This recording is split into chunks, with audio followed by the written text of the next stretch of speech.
My list would include the Immaculate Reception. It would include the 1982 Dolphins and Chargers Kellen Winslow game. It would include the 1990 NFC Championship game. Giants and Niners, last-second field goal ends the three-peat of the Niners. It's Montana. It's LT.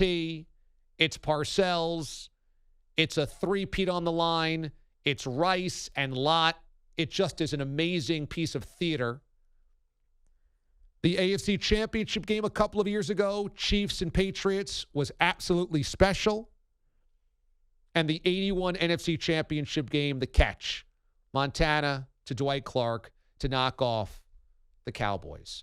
I mean, that's a list of like 5 playoff games ever that I believe, excluding Super Bowls, are the greatest playoff games ever. And to me, the definition of the greatest playoff games ever is if you feel awful for the losing team because they deserve to win as much as the winning team. My heart broke for the Bills last night. And I say this with you guys knowing I have such intense ties to Kansas City. My 5 years living there and working there are some of the most special times I've ever had. And I have friends and I have family now in Kansas City that live and die by the Chiefs. And we're at that game last night, and I feel great for them. But my heart broke for the Bills. Of course, because of the history of them coming so close for so long, the 4 Super Bowls, the way these things usually end for the Bills, and it happening again, but also because Josh Allen didn't deserve to lose that game last night. The Bills were this close. They didn't deserve, at least offensively, to lose that game. Defensively, yeah, they gagged. They gagged bad. And I think Sean McDermott and the Bills have some tough questions to answer. Number one, the number one scoring defense in the NFL, coached by Leslie Frazier. The number one scoring defense in the NFL allowed in the fourth quarters a 75-yard touchdown drive along with the huge play to Tyreek Hill to kill them in that game. That was 75 yards on 6 plays in 49 seconds, including the big one to Tyreek Hill from 64 yards out. And that was when you had a 29-26 lead. So the Bills had driven down the field on that 17-play march, 75 yards, 7 minutes, giving you a 3-point lead, and the Chiefs got it back in 52 seconds. Thanks, Bills defense. Josh Allen then gets the football back and goes 6 plays, 75 yards in less than a minute to give you a 3-point lead again, 36-33. There is 13 seconds to play. First of all, Sean McDermott makes a mistake and does not squib kick it. You do not kick that ball out of the end zone. You make the Chiefs field the ball in play to take some seconds off the clock. Now, you'd like to kick it down to the 1-yard line so that the Chiefs can't take a knee in the end zone and have to take it out. A squib gives them a shorter field, but a pooch kick that you know comes down to the 10, the 5, or the 1-yard line is the play there. They have 13 seconds to go into field goal range. You need them to eat up 3 or 4 seconds on the return so that it's 10 seconds from about the 20 or 25 or 30-yard line. And if it's longer than that and it takes up 6 seconds on the return, well, now you're talking about one play maybe, which is a Hail Mary because you got 7 seconds left on the clock. That's a mistake. That's a big mistake.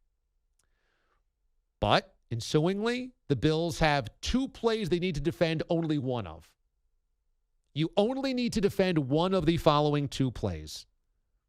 On 1st and 10 from the 25-yard line, You've got to defend this play. And if you don't, you've got to defend the next. Mahomes hits Tyreek Hill for 19 yards. That puts him at the 44. Okay? You gave him 19. There's 8 seconds left. You've got to defend this play. If you knock this thing down or just keep them short of field goal range, you should win this game because they've got one last Hail Mary then. You give Kelsey 25 yards. You've got to defend one of those 2 plays. That's it. One of those 2. Then you go to overtime. Okay? You lose the coin toss, but now your defense goes back out there and just has to hold the Chiefs to a field goal. If you do so, you guarantee Josh Allen gets that ball back. They let the Chiefs go 6 plays, 75 yards. They can't stop them. Mahomes hits Pringle for 5. Mahomes hit Kelsey for 10. Mahomes hits McKinnon for 16. Mahomes hits Tyreek for 4. Mahomes hits Hardman on the 26-yarder. And then Kelsey from 8 yards out. My heart breaks for the Bills. But damn it, guys, you got to coach better and defend better. The overtime rules screwed you, no doubt about it. It's about a coin toss, and that sucks.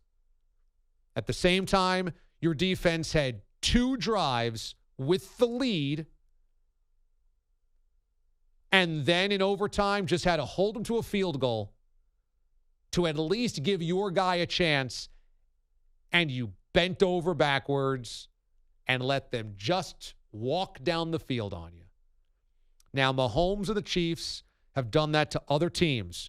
So you're not the first to get done like that. You're not going to be the last to get done like that. It's killer. It's devastating. But the Bills' defense completely melted when it mattered most.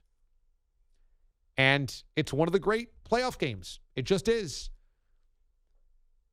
It was amazing to watch the Titans puke all over themselves in the first game. And then the Packers play awful on Saturday night. And then the Rams puke away a number of possessions with a 27-3 lead. And then watch last night's game and see 2 great teams playing great football. That was inspiring. It's like, oh, nobody's making mistakes here. It's just about great plays. That was inspiring because the other 3 games were fun. They were exciting, but there was some massive underperformances. Last night's game, both teams deserved to win. They really did. Neither team deserved to lose, but it was a thrill. And like I said, my short list, greatest playoff games, not Super Bowls. The Immaculate Reception, 72. 82, the Winslow game, the Kellen Winslow game. 81, the catch by Dwight Clark from Montana. The 90 NFC Championship game ends the Niners three-peat. And the 19 AFC Championship game, Mahomes versus Brady. I think, honestly, that's kind of the short list. You might want to put the Seahawks-Niners game, the Richard Sherman screaming, Michael Crabtree game. That was a thriller. That was awesome. But in terms of games where you know this was one of the greats with what was on the line, because you got to kind of take wild card games out of it. There's the Frank Reich game, but it's only a wild card game. I think once you get to divisional round and championship games, knowing what's on the line, it means even more than that. It's one of the greats.